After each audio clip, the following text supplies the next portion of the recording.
enter the Computerverse. Well, hello everybody, and welcome back to the Computerverse. This is me, your host, Downlowd. Are you ready for our 4th episode? Because I sure am.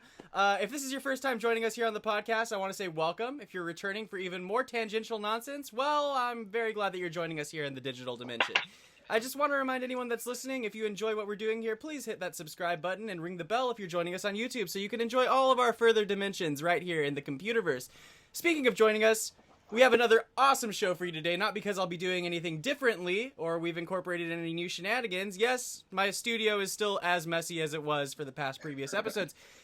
That hasn't changed. No, but we do have yet another very special guest with us all the way from across the globe in Australia. Please give a warm, at-home welcome to Notorious Chris. Thank you. Thanks for having me on today, bro. Oh, man. I'm glad that we could finally make it happen. I'm over here in LA, and where are you in Australia? I'm in Brisbane right now. Brisbane, yeah. Australia. So about 17 hours of difference there. We've been, kind of doing this dance and trying to lock this down, but I'm super grateful that we've managed to kind of make it happen. Yeah. So finally, it's took about 2 weeks. Yeah, I know. It's been 2 fucking weeks. That's insane. But it's okay. I know you're a busy guy. I've got some other stuff going on. So as long as we made it here, I think that the viewers and listeners at home are going to be pretty excited. So what's been keeping you kind of busy over the course of this pandemic? Oh, literally just working on music 24/7. And I had to get a retail job to give me money again because coronavirus made me broke. So dude, there's no shame in that. What it is. Yeah. Were you guys, was there any relief stipend or anything like that from the government down there? Yeah, there was actually. They were paying us $2,000 every fortnight, so every 2 weeks. But yeah, they've kind of got rid of that now. So they're trying to get everyone back to normal, back to work. But there's just too many restrictions over here, so it's not like we can really go back to playing gigs or doing shows or anything. So yeah. Yeah, is it it still is what it is. Is it? I mean, so just so you guys know, these are all these interviews are not current. If you're listening at home, as much as you're, it didn't happen this week, so I don't really want to talk too much about current events. But because by the time this airs, things could be kind of different. If you guys haven't noticed that already with the previous shows, but do you think that it's been kind of beneficial that things have been locked down? Are there still some cases over there? And in the state where I live in, so Queensland, there's no new active cases. There's nobody getting coronavirus. All the borders are closed, so nobody can come in. Nobody can even leave. So, yeah, it obviously worked here, all the lockdowns, but some of the restrictions that are still on are a bit annoying because it doesn't really feel like there's a need for them, but it is what it is. You know what I mean? Can't complain. I mean, it's annoying across the board, right? Everyone wants to get back to life as usual, but the fucked up thing is that everything is, I mean, whether you are on one side of it or on the other side, everything is just so different now. I live in Los Angeles, right? And there are people out here who are fucking just doing they're just doing these fucking parties, man. Parties in mansions, parties all over the place, as if shit hasn't happened. And then you see it on stories and I don't know. It kind of blows my mind because I'm wondering, will these people get it? Have they already had it? That's the first thing.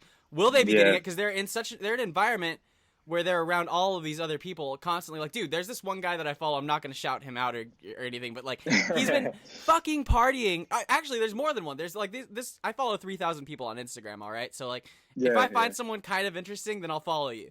I'm not stingy like that, but I watch people's stories too, and this one guy was oh my god, Siri is reading off she thinks that I'm talking to her.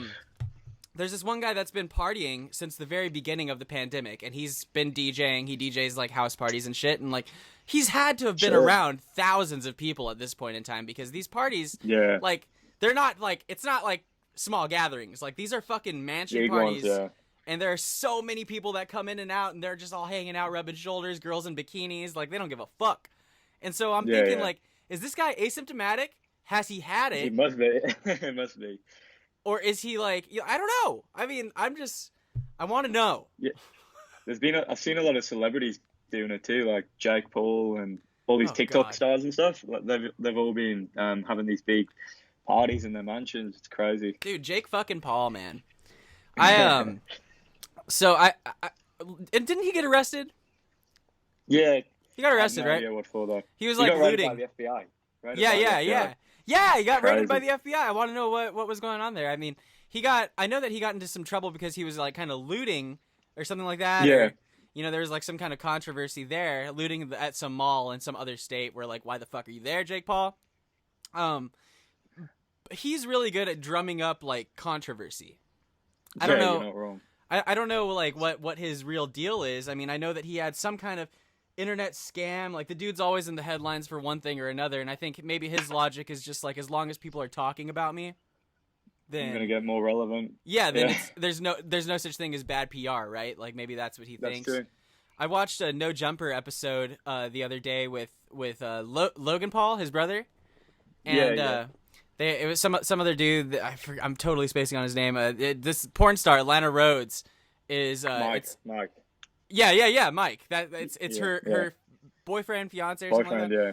And I was actually kind of surprised by how lucid both of these people were. And I mean, not to make a statement like, oh, they must be fucking morons, but like, I was like, wow, whenever I get to hear someone talk about what their reality is like, it is kind of an open door, because the internet and social media and like media in general is only portraying what they want you to see, or that is true. So I don't know. I mean, I it kind of like fucked up my head, because I was like, dude, how can I have an opinion about these people if I don't even fucking know them? And like, I mean, good point. Especially when like I was listening to that dude Mike talk about Lana Rhoades, who's done porn, right? And she's like very successful porn actress, and what's his name? Adam 22, is that his name? I'm fucking feeling like he's pretty much a porn star too. Well, I mean, so Lana the Plug is his fucking his wife, porn star wife.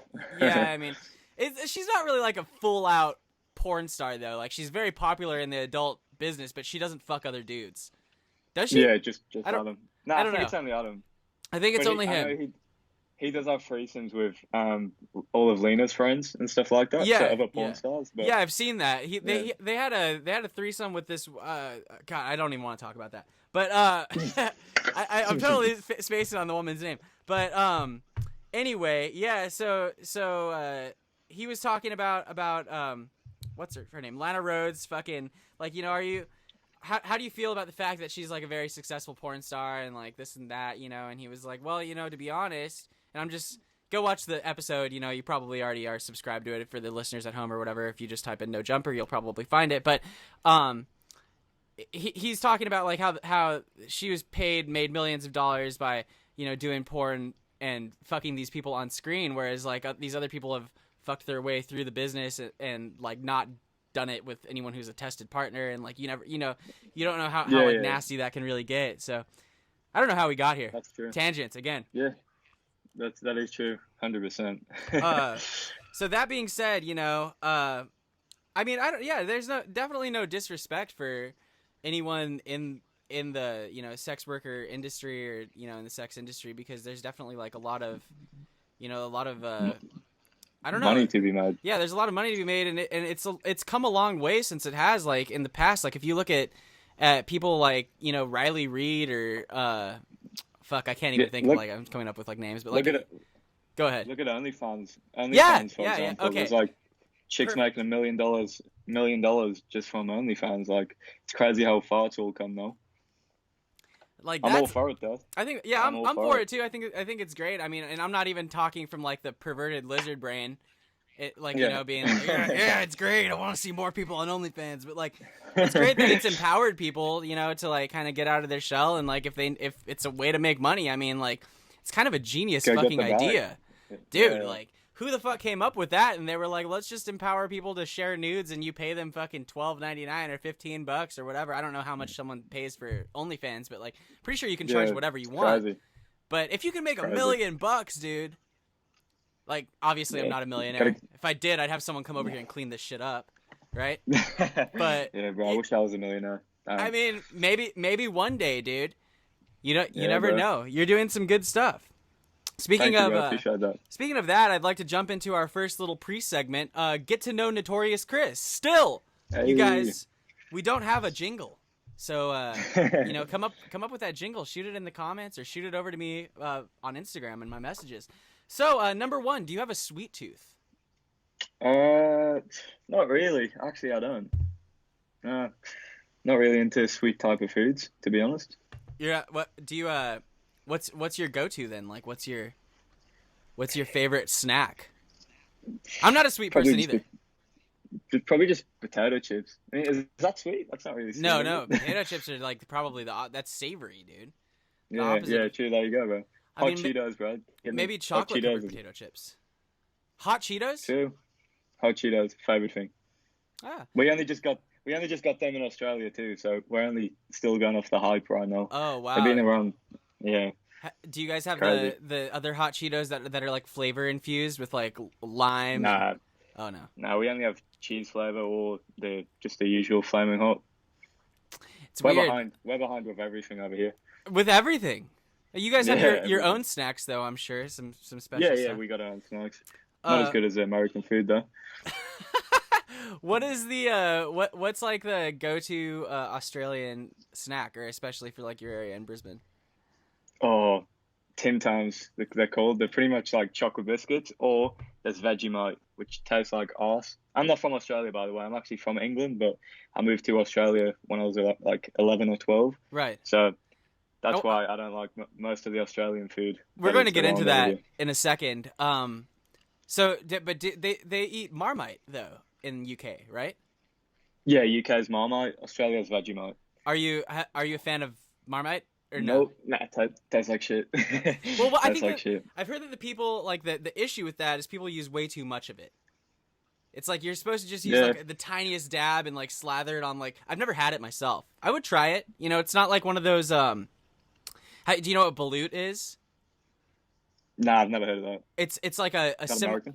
No, it's a Filipino street food, and they sell it in carts all over the Philippines. So it's basically like a quasi-fermented, semi-fermented duck egg, where the fetus is developed, and like you take the shell off and you eat the chicken that's inside of there. It's really, really bizarre, but I mean it's bizarre. It's a culture shock kind of thing, right? So a lot of people have tried it, and it's very like polarizing. I guess like some people love it, some people hate it. They put a lot of hot sauce or some shit on it. I don't know. But I feel like I used to be like a sicko. Like I used to be like, yeah, I would try that. I would totally try that. But maybe as I've gotten older, I don't know. I mean, now I'm a little bit on the iffier side. But I would definitely try Vegemite. Yeah, why not? Give it a try. Yeah, you could probably buy it in Walmart or something. Anyway, I don't think you can get it here.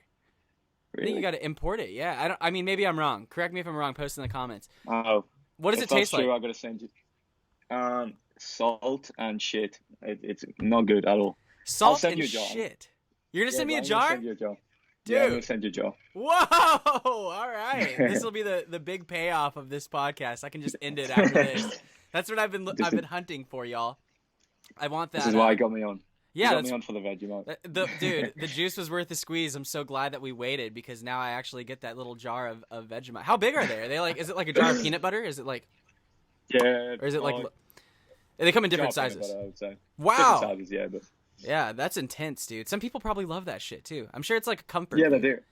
Every Australian person I know love Vegemite, so I'm probably gonna get slandered after this, but it's all good. Doubtful. This is now the Vegemite podcast. We're gonna talk just nothing but Vegemite. Which celebrity do you think would enjoy Vegemite the most? Margot Robbie. Oh yeah. Do you think so? Maybe she's like you. Nah, I have no idea. Where is she from? No idea. She's Sydney, Brisbane. I have no idea. I wonder what the. She's hot there. That's great. Like we talked with Watch Out Loud last week about his celebrity crush. Who's your celebrity crush? Is it Margot Robbie? Margot Robbie, 100%. I didn't plan on asking that again, but it's just if we walk down the road and open the door, then I'm gonna step through. That's all I can say. So you have to create a delicious smoothie. What are your ingredients for your smoothie? Berries, strawberries, blueberries, and raspberries. Berries. Yeah, berries. Berry smoothie. Yeah, there we go. Yeah. The Notorious berry smoothie. Yeah, coming to your stores soon. If you this is non-related, but if you found yourself very successful in music, would there be like, what would a side venture of yours be? Would you open a smoothie shack? Nah, not smoothie. Dude. music shop, I reckon, or a recording studio, something like that. Well, that's still music related. Yeah, true. It's got to be completely non-music related. You got to diversify, bro. I would invest into franchising Taco Bell. Yeah, not bad. I'm pretty sure Taco Bell makes some good money, but I don't know if you heard about this recently. I know Mythical Chef Josh made a video about it on YouTube. Taco Bell recently discontinued the Fiesta potatoes. Oh, damn, really? I was never a fan. I've never had them, to be honest, but apparently it's something that has pissed quite a few people off. Yeah, I've only tried it once, and that was when I was actually in California in February. But we only got Taco Bell in Australia, I think, 2019 or 2018. Holy and the fuck. menu is pretty much, the menu is pretty much completely different. Like, we don't sell half of the stuff that you guys have. So I wonder why that is. It's crazy. It's like, Taco Bell has such a limited array of items. It's like they're just really good at diversifying what they put the items into, right? One thing that we don't get, which I wish we did have, was the Mountain Dew Baja Blast, I think it's called. You don't have Baja Blast? Nah, it's crazy. Did you know it's that? Crazy. I've looked. Yeah, go on. No, go ahead, bro. I keep trucking in the middle of your sentences. I feel bad. I was looking at importing Baja Blast from California, and it was going to cost me like $92. So I'm not going to do it just yet. But how are you going to import Baja Blast though? Does it come in bottles? No, not in bottles. Like, they sell it in like a carton, like 24 cans of it, and then you can ship it over. Really? Yeah. I thought it was a Taco Bell exclusive, but apparently you can buy it in bottles and stuff. I think for a period of time it was, because I was going to say a second ago, Baja Blast was originally invented to taste good with Taco Bell food. It works. Yeah, it works. Let's see. So maybe you send me some Vegemite, and I'll send you some Baja Blast. That sounds good to me. I want to know. You can get it from Target. Wow, dude, $5. There you go. I think that I'll be fucking biting the bullet on this a little bit more though, because it's probably pretty expensive to ship like a 12-pack of soda, and like a little thing of Vegemite's probably it's whatever. I'll send you a 12-pack of Vegemite. Dude, I don't know if I'm going to be winning in that deal, though. Yeah, actually, I'll send you, like, some famous Australian snacks. I'll send you, like, a big care package. Oh, okay. Well, then in that case, we've bartered a deal, I think. So I'm totally cool with that. Sounds good to me. You're going to have to treat that Baja Blast, though, like it's gold. You're going to have to be like, dude, there's only 12 cans, so someone's going to ask you for one. You're going to be like, show your true colors, and like, yeah, totally fucking fin them off. Who's your favorite superhero? Do you have one? Superhero, Batman. Just a classic. Why is that? Yeah. Just because he's a classic? Because he's classic, and it's just who I grew up as my favorite, so still is my favorite, yeah. Have you read much Batman, or did you just watch the series or the movies? Just the movies, yeah. Which one is your favorite movie, man? This is important. Yeah, I forgot the name of it. Give me a second. I gotta Google the names. It's fucking important, man, because there have been so many different Batman movies and each one is kind of a different portrayal of Batman. I think that I touched on this in a previous episode, but it's almost like Batman Begins. There we go. Oh, that's Christopher Nolan. That was a good one. That was with Ra's al Ghul, right? With Liam Neeson. Yeah. He's like, I'm I will find you. They brought a PS2 game out of it too, PlayStation 2, Batman Begins game or something, which was sick. I wasn't aware there was a game, but I mean, I'm sure that they double tap with the franchise stuff as much as they can. I know, wait. There wasn't a Batman Begins game. There wasn't. There couldn't be. 100%. Dude, I'm fairly sure. It had to be like, because I know that there's Arkham Asylum, Arkham Origins. Look at this. Really? Look at this. You're gonna show me? I can't even switch. Yeah, I can't. It doesn't let me switch. Batman Begins video game. Oh, okay. PS2. Hold it. 2005. See. Oh. Wow. PS2 on Xbox. Whoa, dude! I stand corrected. Wow. Oof. Yeah. It was a classic too. I'll eat my words. Hey, it's got a really good review. Oh, that's from Lukey Games. I have no idea what that is. By the way, guys, if you hear dripping in the background, I've had some serious air conditioner issues in here, but it's like 110 degrees over here in Los Angeles right now, so I just can't exist with the light happening. And if you guys happen to notice like a puddle, just river breaking out in the back, it's all good. What time is it over there? We're gonna survive. I know. It's 9:26 p.m. right now. It's wherever you're at, right? Wherever you're at in the world. 2:26 p.m. over here. Amazing. It's tomorrow. It's literally tomorrow where you're at. It's crazy how it works. What unsolved mystery most troubles you? Ooh. God, I forgot the name, but can you remember that big like Reddit mystery that happened a few years ago, like Cicada 301 or something? Oh yeah. Have you heard of it? Well, they say that's a, what's it called? And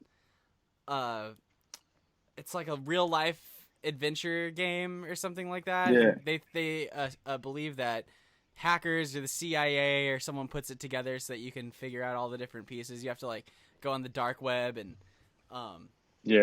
search for different. That's cool. I mean, you have to do what's the other thing called that you have to do to participate in that? It's called like you have to go to certain places and discover shit. It's like kind of what Randonautica is doing, but more. Oh my god, dude. I have no idea, bro. I just watch on YouTube. Oh my gosh, it's you just watch on YouTube. Yeah, it's basically okay. So you're breaking a bunch of codes. Yeah. It is pretty interesting. They haven't done it in a few years, I guess. There hasn't been a new one. But did it ever get solved? No, I mean I don't know. We wouldn't know if someone did solve it. Wait, the first puzzle of 2012 was solved by Marcus Wanner. According to him, those who solved the puzzles were asked questions about their support of information freedom, online privacy, freedom, and rejection of censorship. Those who answered satisfactorily at this stage were invited to a private forum where they were instructed to devise and complete a project intended to further the ideals of the group. He did not finish his work on a method of general decryption, and the website was removed. Well, damn, that's pretty bizarre. I wonder, maybe it's he got inducted into the secret organization of Cicada. But there's other ones as well. There's maybe I'm just tripping. Maybe this is just like another piece of it. I don't know. I need my own like Jamie in here that's gonna look through all of this shit for me, so I'm not just losing myself in the depths of the internet. Jamie, Jamie, search that up for me. Yeah, Jamie, look it up, man. So Cicada 3301. That's a good answer. Besides music, what's another passion that we might not know that you've got in your stable of passions? Soccer. I call it football, but right. Soccer for you guys. Yeah, 100%. I mean, being from England, it's expected. It's universally football. We just have football where we've called it football, and you don't really play with your feet, right? Yeah, exactly. There's a difference. Yeah. It is what it is. I'm not judging. I'm not really a fan. I mean, I think it's more power to any of the the players that devote their lives to it, and there's definitely an industry around it, and I'm gonna probably get flamed. I mean, a lot of people fucking love football, love it. American people are football. Crazy for it. And people love football all over the world, right? I just find sports. I think sports are great. It's they've stood the test of time. There's always been sports. There were the Olympics way back when, and fucking gladiators killing lions and shit, right? There you go, yeah. But I just can't understand the people that get super invested into sports. It's the same thing as music, I guess, or the same thing as like watching films or playing a video game or whatever. It's whatever takes you out of your own life. But some people fucking go crazy. Like they'll like they'll like flip shit and beat their wife, dude, if their team loses. Yeah. Like, exactly. Bro, over that? Well, maybe because have you watched that movie Uncut Gems? Uncut Gems, yeah, I've seen that. That's a good movie too. That's probably one of the best Adam Sandler movies I've seen in a long time.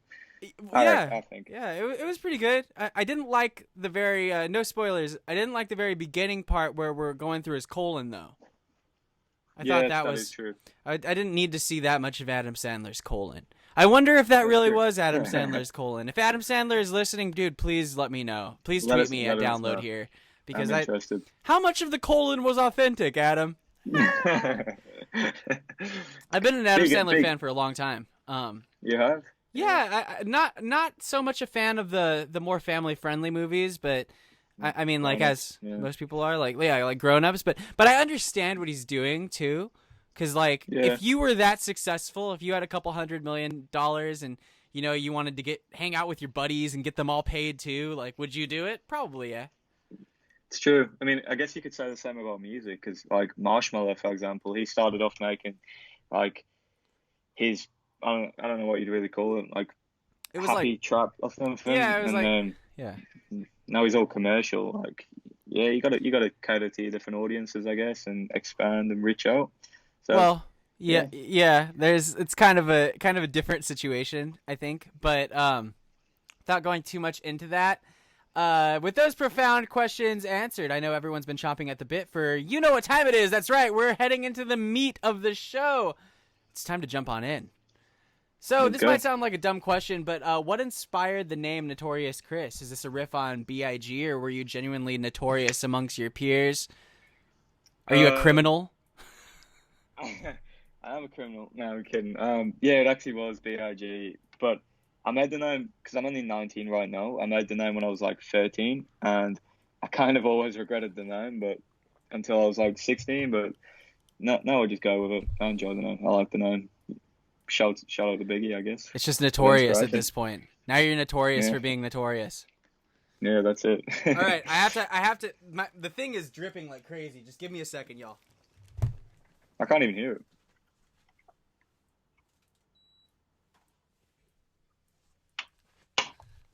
God damn, bro. It's like every time I'm just like, fuck it, I'm gonna just let it go because it gets way too hot in here, you know? But like, it starts dripping in a different place, which makes me feel like the air conditioner is just slowly, I'm causing it to get worse and worse, and eventually it's just gonna spew water. Well, it's not a matter of you hearing it. I think it's more like my OCD because I feel like I'm like, damn, like that's gonna drip onto the theremin or like some of the gear back there. I don't know if you guys can see. There's quite a bit of it's a fucking mess. Don't look. Just don't look in the background. I should just blur it all out. And that drum kit is like that's the first drum kit I ever learned to play drums on, and I'm just too much of a schmuck to get rid of it. I really want to do an electric kit so that you can like you can like resample and use it for all kinds of different things, and it's just more producer friendly. But and like that kit that dude sounds like shit. I'm gonna be real with you. I spent a lot of money on the cymbals, but and that's really like no, looks sick. Looks sick.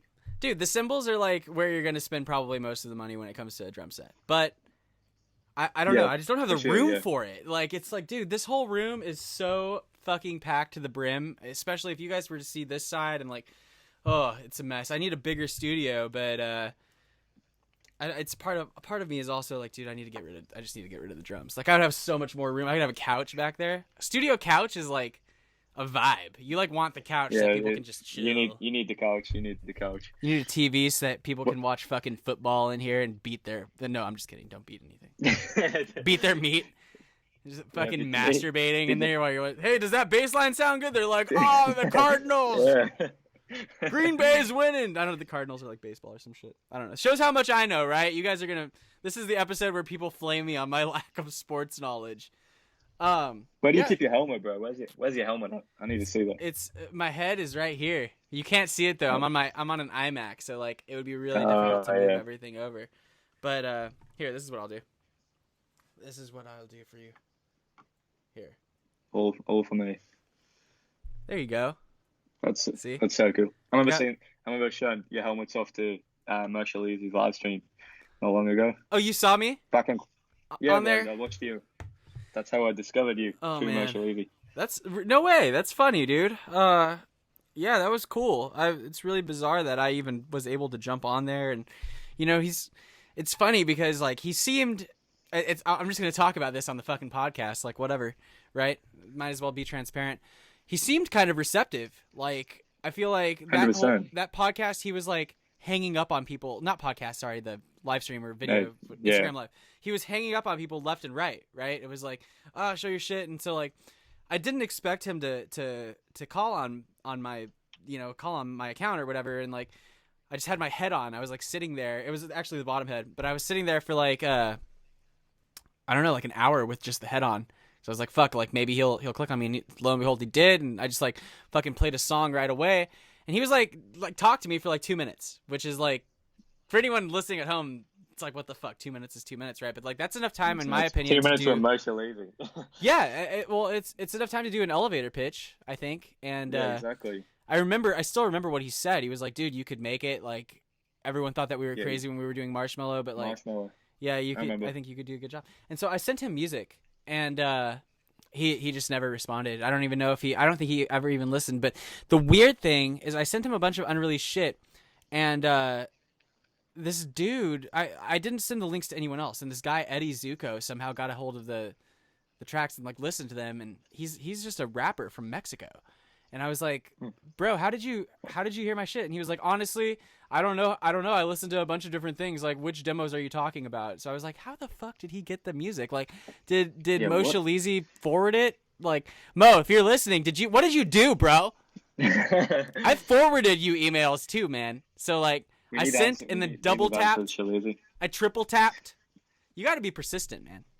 I have no shame. So like, I'm not trying to be annoying, but like, I also realize, and I think it's just a good piece of advice for anyone. I hope I'm not boring anyone's fucking boring you to tears, but like, I think it's a good piece of advice to just like follow up with people, because you never know what's going on with them, and like, you know, hit them again. And most of the time, in my experience, I found that, of course, I'm not represented by anyone right now, but like, I found that people don't mind if you're not just sending them terrible content.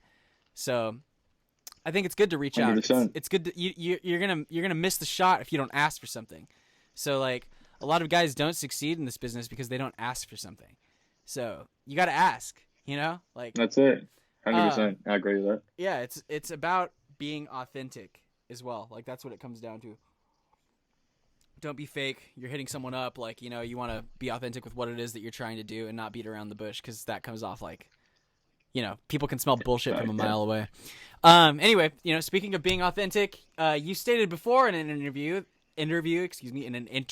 there we go, that being authentic with your fans and those that consume your music is key to your musical philosophy. In your opinion, what encapsulates authenticity or lack thereof beyond being an artist that's completely fake and manufactured in terms of branding and musicality?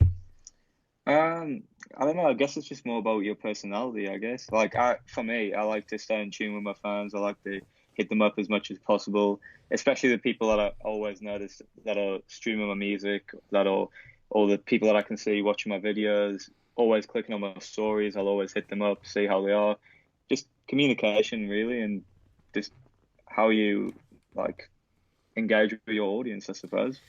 I mean, at some point, doesn't that kind of become unsustainable, though? So like, if I totally understand that, and I agree, like, you should be communicative, like, that's something I try to practice as much as possible, but there's also like a fine line between, like, I don't know, it's really weird. I get a lot of messages where I'll do that, and I'll talk to people, and they'll say they're a fan, and I'm like, oh, I'm so grateful, like, thank you for, and you know, like, we'll talk for a second, and then they ask for a shout out, or they'll ask for like, they'll ask for some kind of me thing, and it's like, dude, like, you know, I that's not really what I'm trying to do here. But that's not even what I'm talking about. I guess my question is, like, doesn't it become unsustainable once you've reached the point where you've like got like 500,000, 1 million fans, 2 million, 10 million fans, and like, you can't respond to everybody. At that point, those people aren't even, I don't think, managing their social media. Like, I mean, I don't know, because I don't know anyone on that level, but like, if you're Justin Bieber, or like, you know, are you really checking your messages or even seeing, like, No, it must be just like a flood of messages coming in all the fucking time. Yeah, right? 100%. But like, I guess with like the whole brand and behind you, like you said before, people can smell bullshit from a mile away. So like, you can kind of tell, like, you know what I mean? I can't really explain what I'm trying to say, but like, you can kind of tell who the realer people are compared to the fake. I guess. But you can't, though. I don't know. I mean, I feel like, because like, there's a lot of you know, don't blacklist me, industry, but there's a lot of bogus shit that goes on, you know, behind closed doors, and people have no fucking idea who some of the people are that make music and some of the people are that don't, because, like, you know, I've done this for fucking 10 years, and like, oh my gosh. Just a second. I think that, sorry. Oh my god.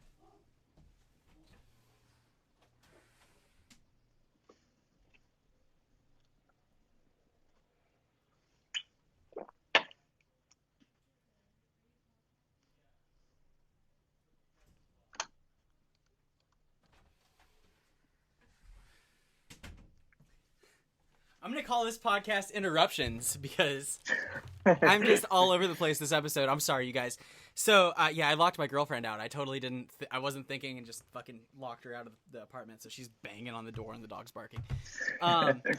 Yeah, I mean, there's a lot of kind of like behind the scenes stuff that people don't know about. Like, you know, sometimes I think there's just a lot of misconceptions that are happening in the 100%. business, and like especially when it comes to DJs and producers, you know, and the more pop the business gets, which I don't have a problem with. I think it's great, as a matter of fact. But like, I think that we need to kind of like give our attention to the people that really are doing as close to 100% of the work as possible, because I think it's like what it comes down to in those situations when you're a major selling artist, like there are so many people that are on your team and like you have to get it right. And that's great. Like you can make way better art that way, but there's also way more hands in the pot.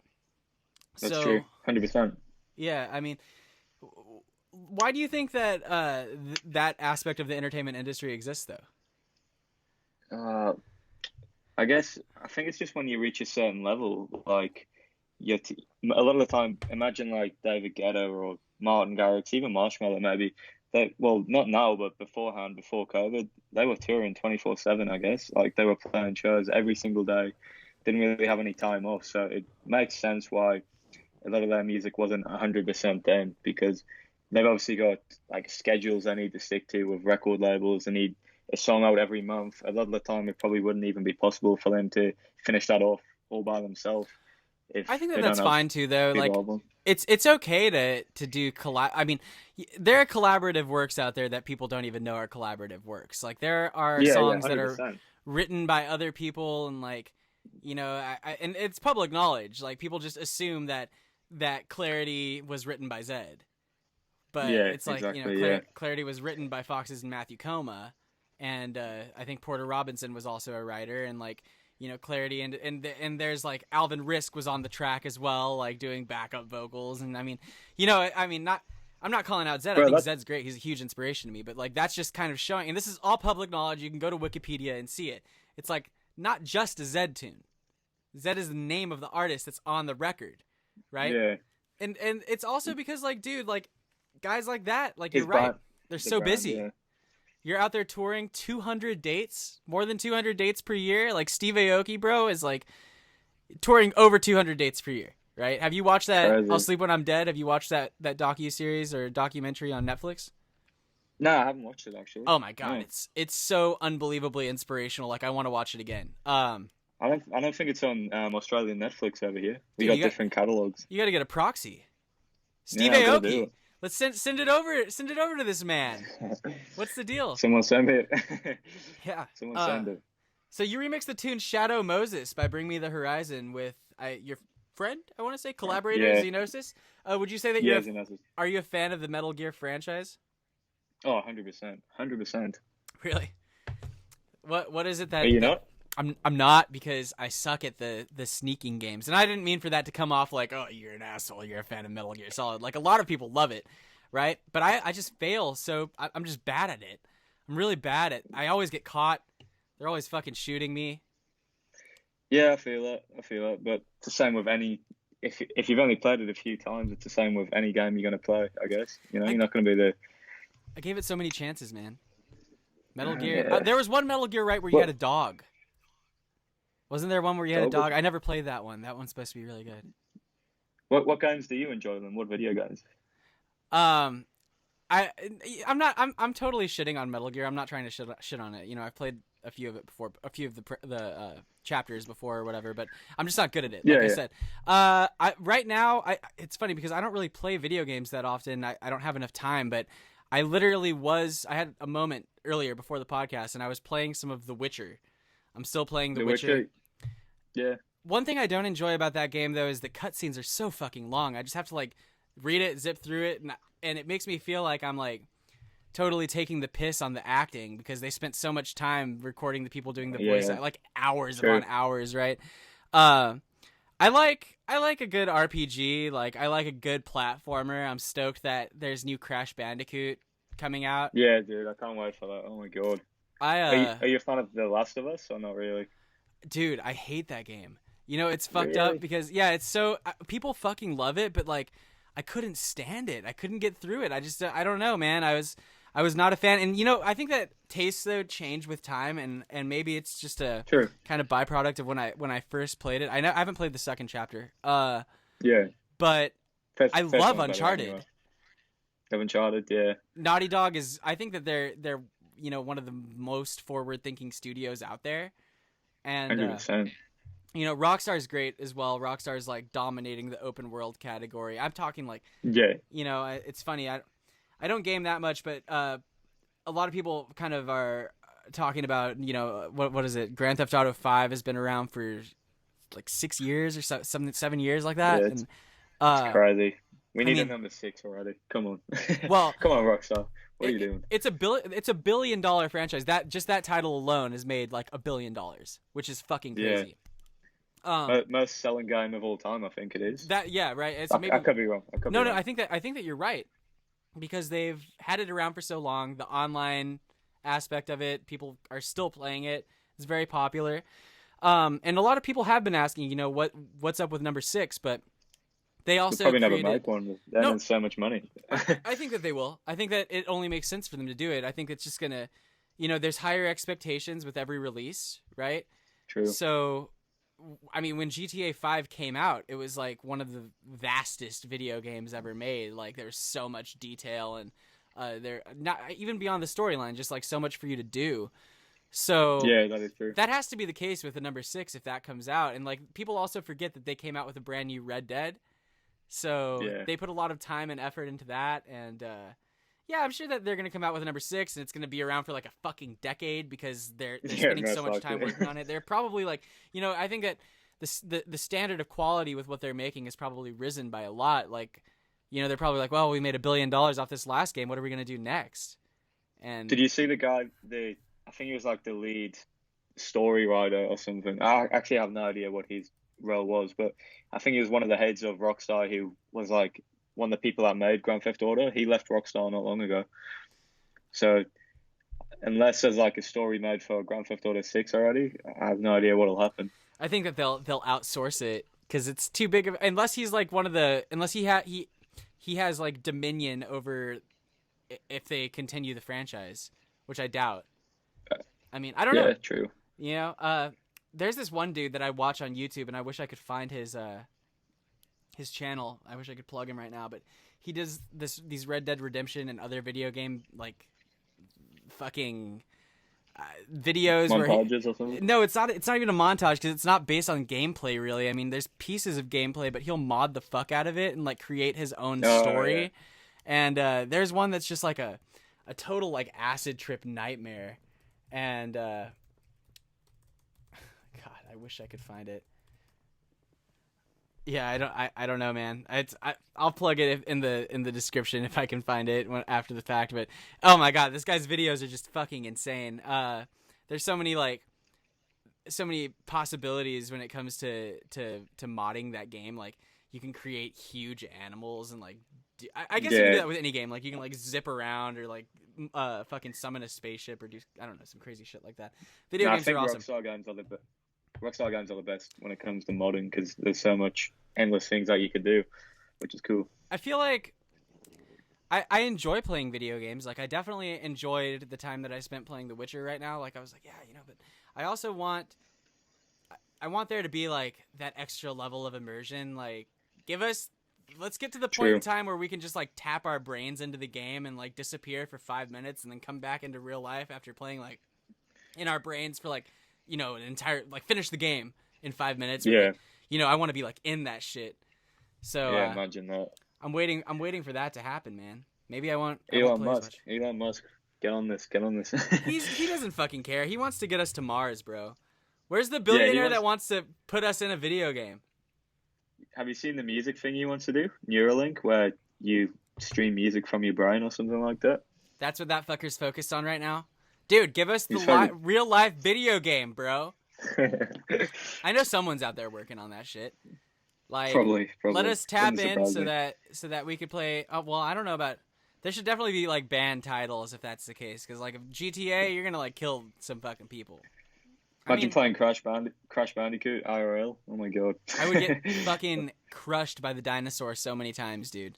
That's like, oh, bro. Dude, Crash Bandicoot's one of my favorite game titles, but it is truly anxiety-inducing when, some of those levels are just like, in my opinion, fucking difficult. Like, they're insane. Yeah, it's crazy. Gets me too angry, that game. Yeah. Yeah, pretty much. Yep. Are you a Mario fan?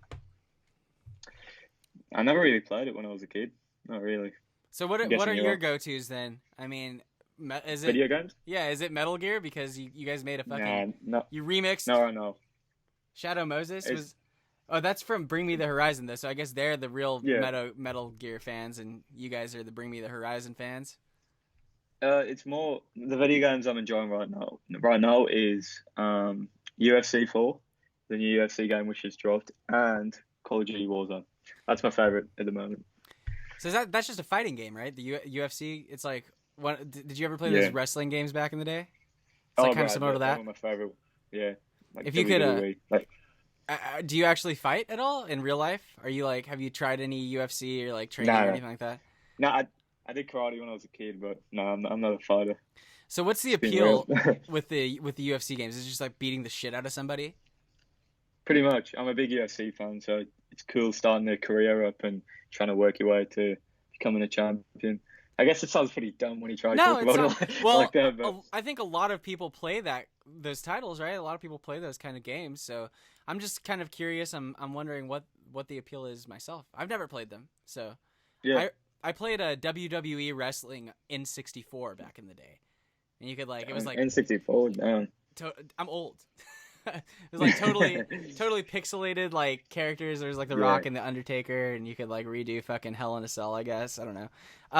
Back to Bring Me the Horizon though. Is it safe to assume that you're a fan of other bands that existed around their heyday? Not really, actually, to be honest with you. Like, I used to be a big metalhead when I was younger. Like, I loved the classics, AC/DC, Metallica, and all that. And then I fell heavily in love with dance music when I was around the age of 10 and 11. And it's only been recently that I've started to like explore back into the metal sort of scene. So yeah, Bring Me the Horizon's the most standout for me. They're my favorite. More their old music, not so much their new music, but yeah. So you kind of touched on, you're a metalhead before dance music. What was your music career like before dance music, or is this your first out venture? Were you in a band or? I wasn't in a band, but I played guitar heavy. I was writing my own music at like the age of 7 and stuff, which is crazy to think about. Yeah, playing guitar, writing music, stuff like that. And then, ventured into electronic music. Do you incorporate any of that into your productions, or is it just straight up in the box? Straight up in the box, usually. I am trying to start to incorporate it, but I'm going to try to do that more when I'm working with more like vocal-based songs, if you know what I mean. So I could bring the guitar in and all of that, yeah. Yeah, well, I mean, it's funny, though, because if you look at guys like Griffin and Illenium, it's like such heavily guitar-focused dance music. And it is like really vocal music as well, but I play guitar as well. Like, I think about it, and I found some of their work to be really inspirational. 100%. Yeah, people like general audiences really connect with those sounds, I think. And the songwriting is also really good. So yeah, that's Illenium, bro. He's some of his music is just amazing. Like, yeah, it's really emotional, right? It's that it's like a new twist on some of the emo music of the past, like with just like really lush female vocals instead of it being like I listen to all kinds of music, and I used to be in a band that was like post-hardcore back in 2006, 2007, and that was like one of my first things. I was that was when I was like 15, and I definitely still listen to a lot of that music, and I think about like what the parallels are between then and now, and like the songwriting and how it certainly is more danceable, but like what's a good example, like Take You Down, that Millennium song, is like could totally be like, you know, a post-hardcore song. It's just a matter of like the composition, you know, and probably not Feel Good. That's a good song too, though. I like all of those tunes. Like, I think that it makes me wonder. Like, I kind of want to do some research into exactly how much of it was written by each of those guys respectively. But I'm pretty sure that they do a lot of the work, because I've seen Griffin also posts a lot of videos, like kind of diving into the project, you know. And I think Millennium pretty much does 100% because he's always putting up live streams of him like actually playing the guitar, putting it into Ableton and working on music and stuff like that. So I think he is pretty much fully independent, but you never really know, I guess. Well, mad respect. I think that's awesome. That's like where it's at, you know. I mean, obviously, like I said, touched on it before, it's okay to collaborate. Like, music is a collaborative art, but like, I've got so much respect for someone who can write a fucking multi-platinum single and lay it down and engineer it and like do everything on your own, because, and then it's also like, you know, it's a testament to how successful some of these people are, because even in pop music, like, some people are just so on top of their entire brand and the business, and like they know how they want to do it. You know, I don't know. I've got mad respect for that. 100%. We touched on In the Box earlier. So what are some of your favorite plugins? Are you a plugin person? Yeah, 100%. My all-time favorite plugin is Serum. 100%. Serum's great. You know, I think it's overused at this point. It's really versatile though. It's a versatile fucking synth, and I love Duda, and I think Xfer, which I don't know if he's even involved with Xfer. I think he is. I don't know. He's not involved with Icon anymore, I don't think. But Serum is like become this major toolkit in everyone's arsenal, right? Yeah. Most producers, I think, are using Serum now, and it used to be Massive in the past. And Massive is great. It's also got its own sound. You know, like remember Silent One and Nexus and stuff like that? I still use those. I use hella Nexus. I think Nexus is great because, you know, if you have a sound that you're going for, in my opinion, it's just better to fucking go for it. Like, you know, it's if you find a sound that works. The downside is that with Nexus is that you won't find, you know, incredibly original sounds, but there are ways that you can manipulate, you know, the fucking effects chain to make it sound super interesting. Different. It's like, but it's not. It'll never be like a completely forward thinking, brand new kind of fucking sound that you can kind of come up with Serum. But, you know, I'm also a big fan of analog gear and, you know, I don't know. It's a lot. I think that most of the magic when it comes to sound design comes in post-processing. So, yeah, that is true. Oftentimes, people make the mistake, and like noobish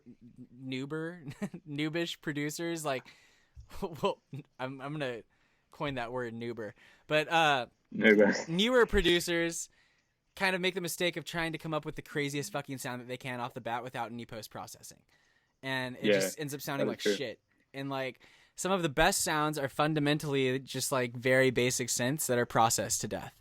So yeah, I feel like I've talked about this in the first season many times before. So all that being said, you know, without running the risk of being too redundant, you recently released on Barong Family. It's one of the most reputable imprints under the Spinnin' umbrella.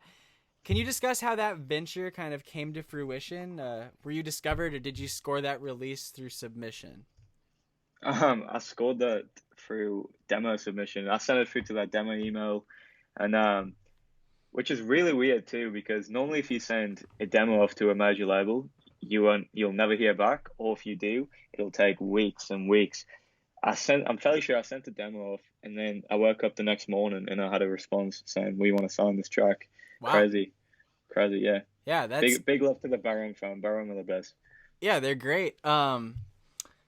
That's pretty interesting because, yeah, I mean, it's a lot of the time with the busier record labels, it's tough to get a response right away. They're so overwhelmed. I mean, so I think it comes down to like timing. Like, you must have hit at the right time, like perfect timing. You're right at the top of the inbox, and it was like, boom, this is great, feels great, and so props. I'm stoked that you guys kind of figured that out, and, you know, you have a release. Yeah, so you mentioned your first real brush with true recognition in the electronic circuit came with the success of your tune Till the End, which has a fairly substantial 200,000 plus plays on Spotify, probably more on YouTube.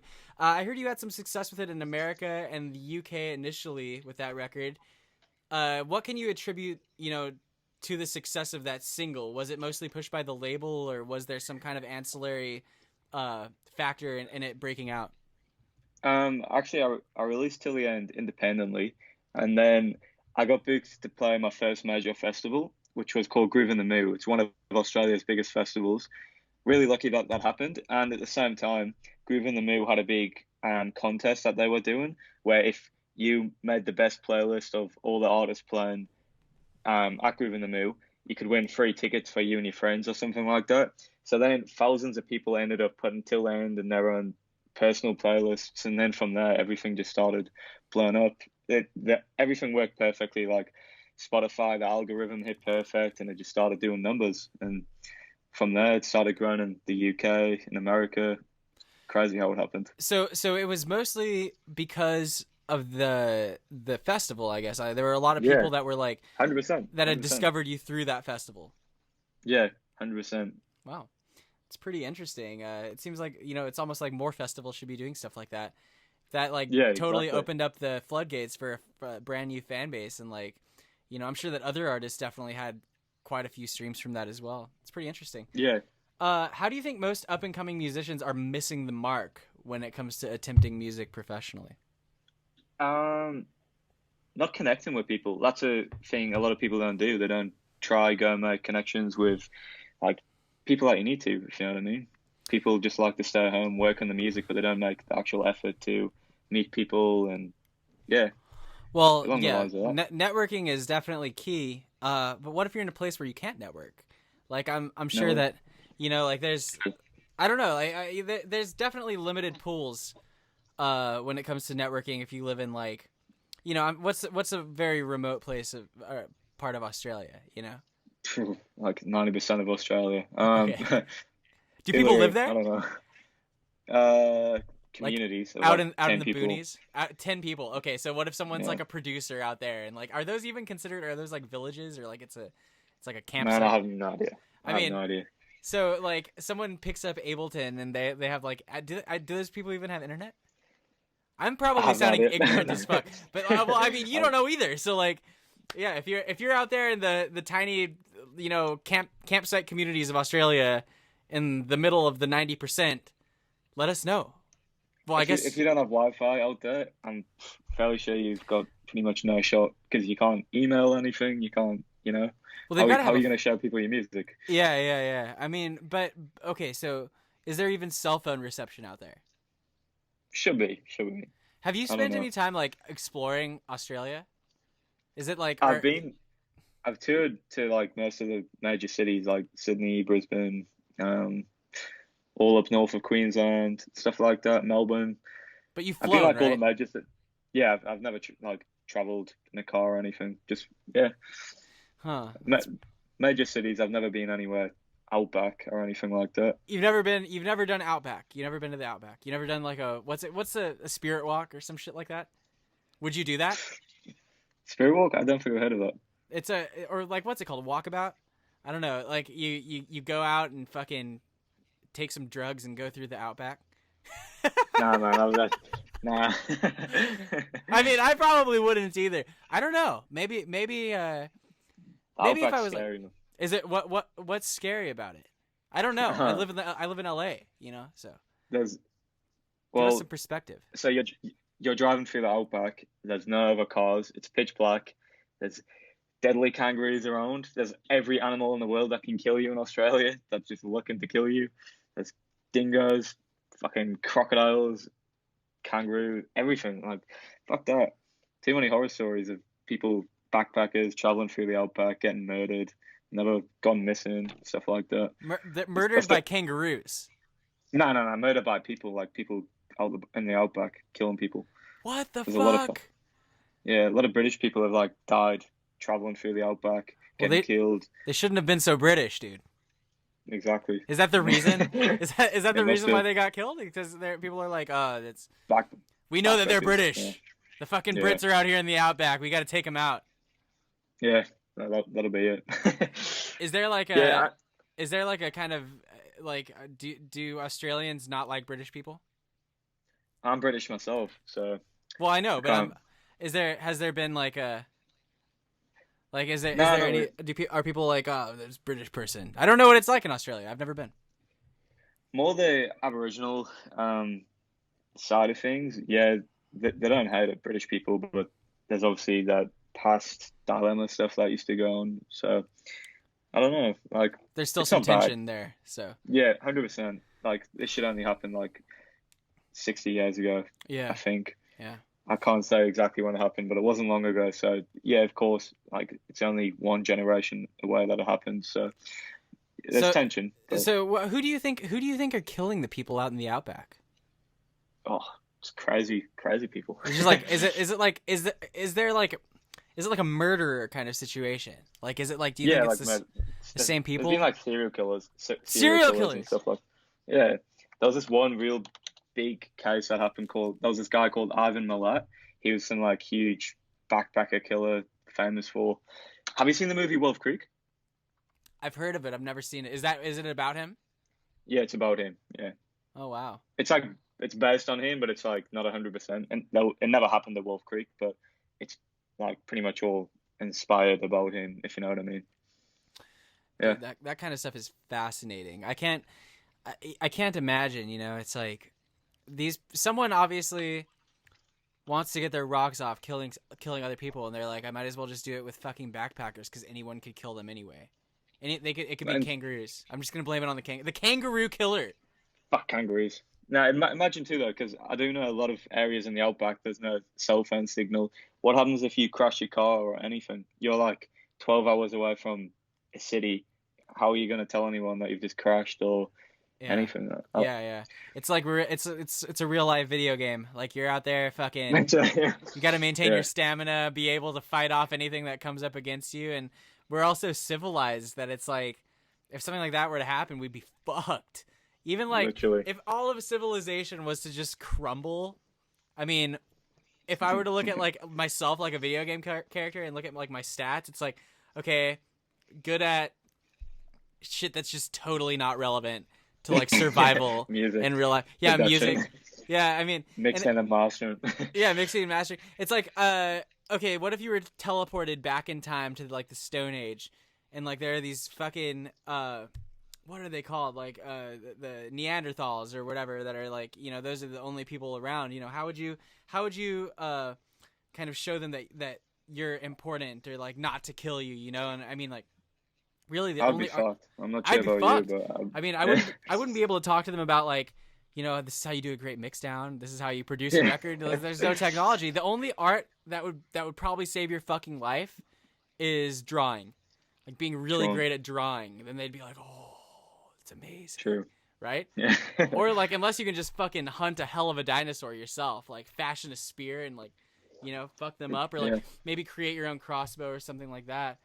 But yeah, I mean, if we were teleported back in time, or like if everything were to just kind of grind to a halt, which scarily enough, things in the United States are not great right now. But like, you know, imagine like your base survival skills, like Walking Dead status. Most of us would be fucked. Like that's. I would be fucked, 100%. It's funny when you think about it. Like, I don't even know if I should get into this, but like there are people that I've met that. I'm like, dude, this guy would definitely die in the zombie apocalypse. This fucker's like way too focused on non-important shit. Well, hopefully that never happens, so we don't have to find out. The zombie apocalypse? Yeah. That if you guys are listening right now during the zombie apocalypse, then subscribe. So, yeah. Oh yeah. do you have a team around you at the moment with your project? Yeah, I just recently signed to a management group, so yeah, got 2 managers. Okay. 2. Wow. That's a whole one more than one. Is there a reason for 2? Is there like kind of some logic behind that? One of them's doing one thing, one of them's doing another? I don't know, just kind of 2. You know? You don't know the semantics. They're just like, well, we're both gonna handle this at the same time. That's cool, man. What do you think the value is that kind of brings to your project, you know, having a team around you in terms of creation? Connections, like it helps out a lot more when it comes to record labels and pitching yourself to booking agencies, getting gigs, all that sort of stuff. Right. Yeah. Yeah, I mean, having connections is definitely important. And if you can, it's not all about the connections. Obviously, it's like the music comes first, but it does help having that extra hand to help you out. I mean, yeah. I mean, there's definitely people out there though who kind of make kind of mediocre music and have shit happen for them. It pops That's off, true. and so it's kind of comes down to what people say, like, and it's such a pedestrian statement, but it holds true. The further you get into the business, it's kind of about who you know, and yeah, that is true. But I don't know. I think. Let me ask you this: do you think that having a team around you affects the schema of your success, or is it detrimental to your creative process whatsoever? It just depends who your team is, I guess. Like, it can be. Like, if you sign to Commercial Easy, like, damn, bro, like, I can imagine you popping off in a week. But, like, it just depends who you know, I guess, at the end of the day. Yeah, I mean, and just to touch on that, like, I think that you have to think about, like, what motivates people, right? Yeah. So when you look at the people that Mo works with, it doesn't really surprise me that I didn't get a response, because I make, like, house music, and, like, it's very, like, it's totally, like, my own thing. It doesn't sound, in my opinion, that like it belongs anywhere specifically. And I'm not trying to say that to be like I'm doing something original, because I just think that I create stuff that sounds like me, and that can be detrimental to your to your overall business aspect, not the creative process, but because sometimes the most successful things are simple, and, like, sometimes the most successful things aren't really, like, the Chainsmokers. What's that? Well, no, yeah, the Chains. Okay, yeah, great example. So the Chainsmokers make music that's universally universally translatable, right? And I think that there's a lot of benefit to that, and I've yet to really find my own way of doing that, making something that's, like, totally pop. And I think that that's it's tough. It's hard to make pop music because it's so simple, and it has to resonate with people. And it's like, music really comes down to emotion. Like, house music is all emotion. But, like, my point is here, like, look, dude, Mo works with guys like 808 Mafia and Roddy Ricch. And, like, man, these are big rap acts, right? And, like, Marshmello's also doing that kind of shit. Sorry, bro. Marshall Easy signed one of my friends a few months ago. Lucio Croft. She's an Australian artist. Yeah. And he just recently signed her. And it's not like she's big in Australia, but it's not like she was Marshmallow level big or Jaws level big or something. Like, she was big here, but not huge, popping off. And Mo signed her, which is crazy. What do you think the factor was in that, though? I mean, I don't know. You can't really speak to, like, what the logic was, but I mean, she has her own clothing line, doesn't she, as well? Yeah, she's doing a bunch of different things. She's crazy, man. She's got, like, clothing line. She runs a blog, a website, music. She's just really creative person in general. Like, she bases everything off mood boards. Like, all her music, before she writes an idea, she draws, like, what idea she wants to envision. I can't really explain it, but I think that's cool, man. That's important. It's like, how will your idea like come to fruition and resonate with people as well? Yeah.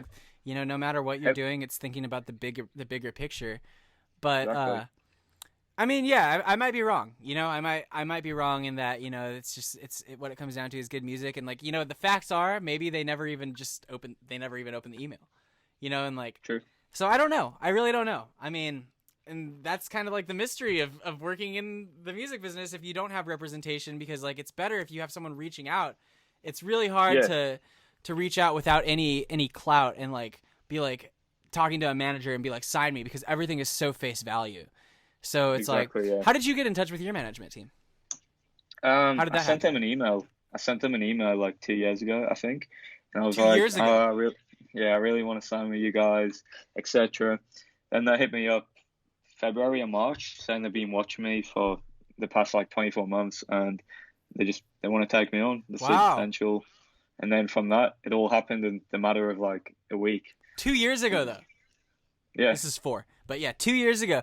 So they were, yeah, right? 2 years ago. 2 years. So they were, you reached out. Did you ever get a response initially, or was it just like? Never. Oh. Never. So they were watching from the distance. They were watching. Biding their time. From the distance. Like this. What Yep. do you think about Notorious Chris? There is much No power in Chris. Like, yeah, so it's like the Sith. That fucked up my throat. So that's kind of a testament to it's interesting. It's like it kind of shows that, you know, you even though you didn't get a response, you might be on someone's radar. So that's exactly. Cool. You that's never really know. Cool. You never know. I mean, and it took 2 years, and then it all kind of came together pretty quickly. Was this pre or like was the Barong family release that already happened, or that already happened? They were I signed with my management team, and then I think 2 weeks after the Barong track dropped. So you had all signed. And... You had already done that though, like that was already in the can, like ready to go. Yeah. And then you signed with your management. But they didn't. Yeah, but they didn't know about it. They had no idea the Barong family signing happened. They just hit me up. We talked. Then they were like, "Oh, do you have any new music coming out soon?" I was like, "Yeah, I've got this Barong drop in 2 weeks." And then from there, yeah. And were they like, "Fuck yeah"? Oh yeah, they were. They were so happy. Yeah. They were really happy. Good time to sign. Yeah, totally. So, if you had your pick, who is a major artist that you think that you would really want to collaborate with? There's an Australian producer who moved to LA. He's called Blank. Oh yeah. He's worked with Millennium, GG McGree, so many people. Like he's insane. Dream collab, Blank. If you're listening, Blank, let's make it happen. Yeah, Blank is awesome, dude. Yeah, Blank is great. So, back to your career, you know, what are some big picture goals for Notorious Chris at this point in time? What's like a 5-year plan? Hopefully sign to a major booking agency like UTA, United Talent. I want to move over to LA as soon as possible. That is like one of my big goals at the moment. Not now, though. And yeah, not now. Shit's too crazy right now. You don't want to come here. After COVID. After COVID. I just want to tour America, tour the world. That's all I want to do. Make music that people can resonate to, that they enjoy, and go from there, you know? Yeah. I trust me. I feel it. I feel that feel. You just got to keep doing what you're doing. I think that you're doing a really good job so far. Especially if you have like releases on some fairly reputable labels, you know, you just got to keep pushing. So thank you, man. Speaking of a plan, in your opinion, is it important to have one? Well, not so much a plan, but I would say it's 100% important to set goals. Like you have to set goals, like something that can keep you motivated to. Yeah. So what are not a plan, but set goals. What would you say are some universally necessary goals for any artist to kind of take into to account when they're, you know, for someone that's like just starting out or you know, as someone who's like stuck, you know what I mean? Like every artist kind of goes through this. That's a good question. Even if you're not in music. Well, that's a good question, bro. I don't even know how I can answer that. Well, for music-wise, I guess to just try finish that one song that they've been stuck on for weeks, or you know, I can't really think if you just starting off. Yeah, I think that it's definitely. I'll don't give up. Back don't on give that. up. 100%. Don't give up is important. I think it's important to just have output though as well. Like, yeah. You know, if you aren't doing anything else, you can find yourself really easily spending your days fucking watching TV or you know, farting around. And it's like, dude, if you're creating at least one track a week, which is like pretty bare minimum, or like finished like in the can, then you'll have like, you know, that's quite a bit of stuff that you can shop and stuff that you can work with. And also it's like you have to be continually building those relationships. So just to kind of touch on what we talked about before, like what about those people that are living out in the middle of nowhere, right? Well, True. I think it's important to build those relationships online. Like social media has never been more powerful. So if you find that, you know, somebody works somewhere, like someone does something, it's like, it's a lot of it's how you reach out, you know, like you got to be authentic and do it the right way, obviously, but like there should be no shame in reaching out to people and kind of letting them know, because sitting around and expecting someone to discover you is one of the dumbest fucking moves that you could ever make. There's so much shit going on. There's so many people that reach out and just aren't authentic at all too at the same time. Like some people just come across so like needy, if you get what I mean. Like they expect everything to just be given to them. Like you got to work hard, you got to put the effort in, put the hours in, and results will pay off, obviously. But you can't just make one track out of nowhere and then boom, you've just been signed to spinning records. You're touring with Martin Garrix. Like it doesn't work like that. Like right. Yeah, there's no overnight success. But I also agree with what you're saying. I think that people, and I get this a lot. Like, I'm not shit, and people reach out and they're like, repost my stuff, listen to my song, do this, and it's just like a thankless kind of asking of like do this for me. And I think that nobody is responsive when it comes down to that. I think it's all about like building some relationships, and if you're reaching out, showing that you're a fucking human being. Like, exactly. That you're 100, I was going to say 1,000, like, you're 1,000 times more likely to get a response from somebody if you show like, I don't know, if you kind of like, I don't know if it's an ego thing, but like people just reach out and they're like, do this for me, like with an expectation that someone doesn't have anything else going on in their lives. So it's the worst when someone hits you up like, hey bro, how are you? You reply, good, thanks, how are you? Then they'll be like, yeah, good. I just dropped a new track on SoundCloud. Could you please give it a like and a repost? It's like, oh. Okay, the first mistake there though is like asking someone how they're doing. Hey there, how are you?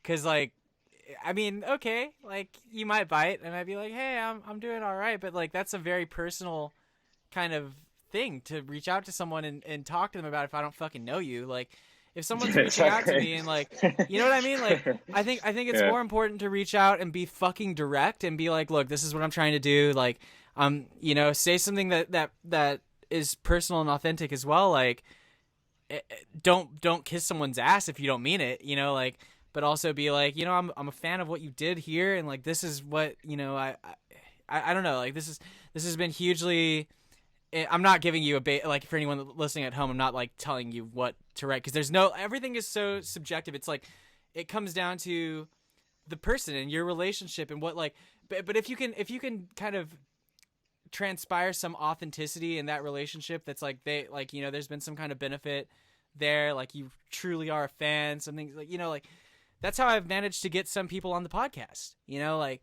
and it comes from authenticity. That's what it comes down to, is like, I wouldn't want to have someone on the show that I find boring authentic. Or like, that I mean, like, I'm going to be real with you. I'm going to be like, dude, like, I love what you're doing. Like, I'd love to talk to you and see like what's going on with your journey and where you're at. And I mean, like, I think that's how you and I initially had kind of started talking as well. Like, we were talking about, like, oh yeah, I like your stuff, back and forth. And it wasn't like, hi, listen to my new tune. It just came out on my own record label, like, I don't know. Yeah. I mean, authenticity is everything. That might be the title of this episode. I don't know. I've talked about it before.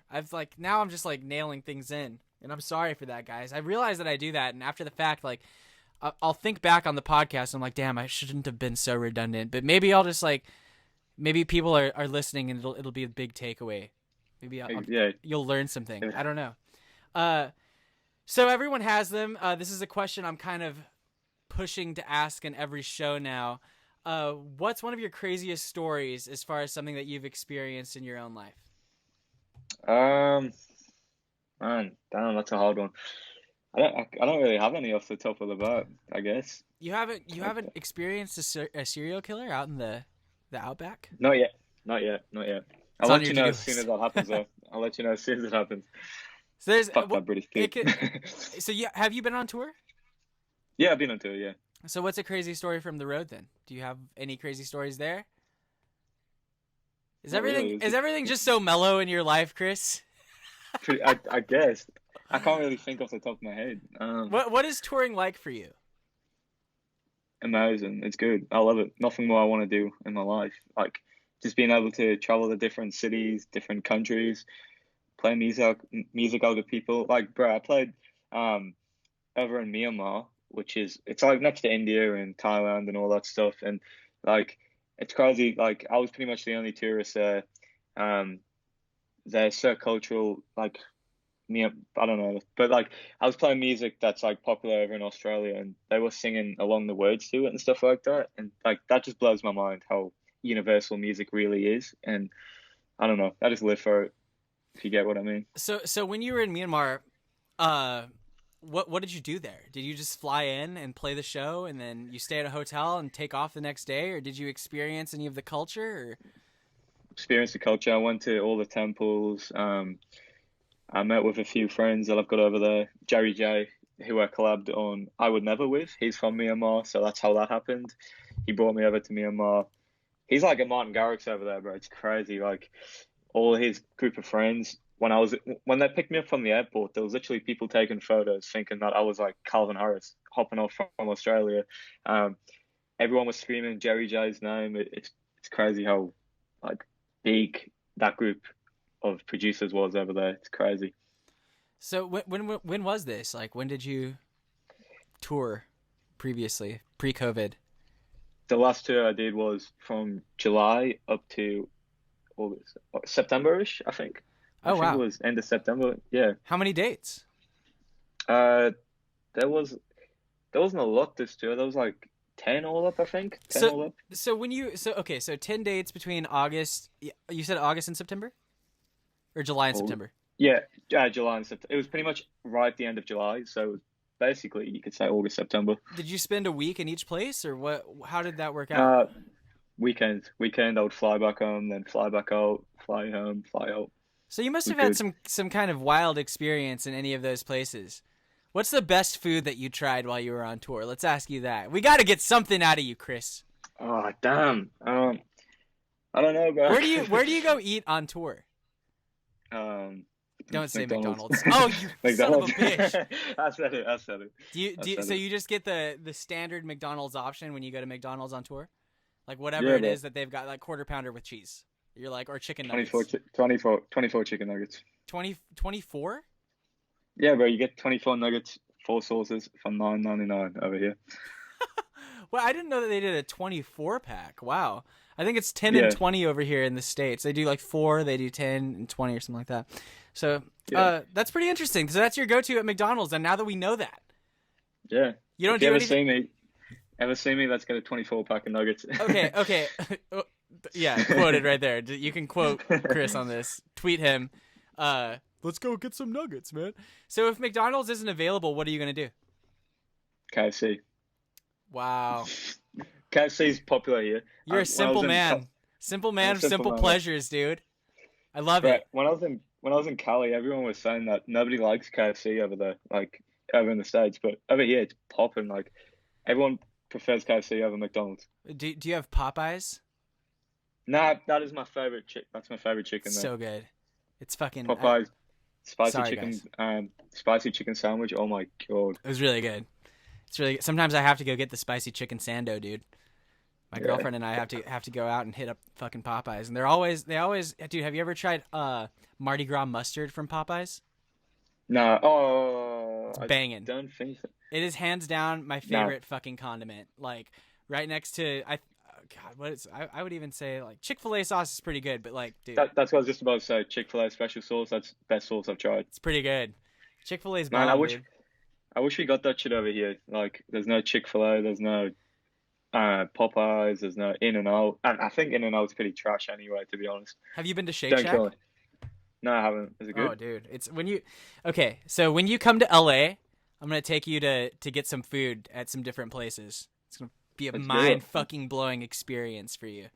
So if you're a music producer and you want to come with us to experience some delicious foods, if you're in Los Angeles or the surrounding areas, maybe we'll choose one of you to come and eat some food with us. That would be fun. Yeah, let's do it. So post in the comments or tweet us. That being said, it's been an absolute pleasure having you. This has been one of the latest shows that I've ever done. I don't know if anyone can tell the energy is like, I don't know if my energy's off or there was a fucking leaking air conditioner, so I apologize for that. But yeah, I just want to say from me to you, thank you so much for joining us, Chris. Let us know anything that we need to go check out at the moment. Do you have any plugs for your socials so the good people at home can find you? just add Notorious Chris on everything. Follow me, hit me up. If you message me, I'll reply. Go get some nuggets. Go get some nuggets. Let's do it. Do you have any releases coming up in the near future or anything like that? Just finished my EP, 4-track EP coming soon. Remix for Lucille Croft coming soon, and so much new music. So stay tuned. Hell yeah, that's awesome. I'm ready. Are you guys ready? I hope so. Well, friends, it's that time again. You have entered the Computerverse, but now, unfortunately, you must exit. It's always a joy when you take a moment out of your day to join us in the digital dimension. Until our next episode, I just want to say thank you so much for tuning in. Please be sure to hit that subscribe button if you haven't already, and ring the bell if you're watching on YouTube, so you can join us on all of our future interdimensional adventures. I just want to remind everyone that my first comic is out now via Comixology. You can go to Comixology.com and search Downlowd. It's called Jailbreak. You can find it, like I said, by Googling Download Jailbreak. I also have music out now on Gangsta House Records. It's a tune called Club Anxiety, and it's about losing your computer head. You can follow me on Instagram at Downlowd, DOWNLOWD, or on Twitter at Download here. And as always, you can visit www.imdownload.com for all things related to my music, comics, stories, and more. I truly hope that you enjoyed this adventure with us. Until next time, please be well, stay safe, and wash your hands. If you sneeze during this episode, then bless you. And if you're going outside, please be sure to wear a mask. Hit up Chris to eat some nuggets. See you next week, Computer Heads.